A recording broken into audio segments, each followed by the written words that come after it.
Good day, sir. I'm John Christian Luciana.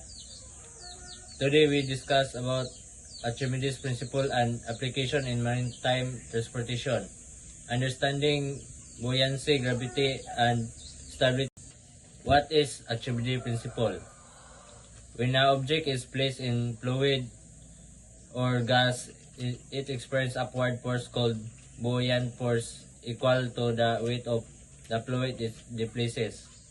If you put something in water, the water pushes it upward. If the upward push, buoyant force is greater than object's weight is float. Key concept. Buoyancy. Buoyancy is the upward force from water or any fluid that push an object up. It is the reason why ship and boat floats. Gravity. Gravity is the downward force that pull object toward in the bottom. Equilibrium.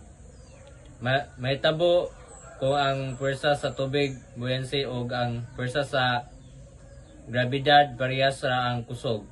Kung ang balance duha ka pwersa, force acting on a ship. If with buoyant force, the ship float in balance. If force are not balanced, the ship may move it or sink. Displacement and drop. Displacement mao ang gibugaton sa tubig nga gipagawas sa barko samtang galutaw kini. Kung mas bugat ang barko, mas daghan tubig ang mugawas. Sample, kung ang daghan og karga ang barko, mas daghan ang iyang mugawas na tubig. Drop. Drop is the distance from the waterline down to the bottom of the ship. Magpakita kini kung unsa ka lalom ang barko sa tubig. Example, kung daghan ang karga ang barko, mas mulalom ang drop.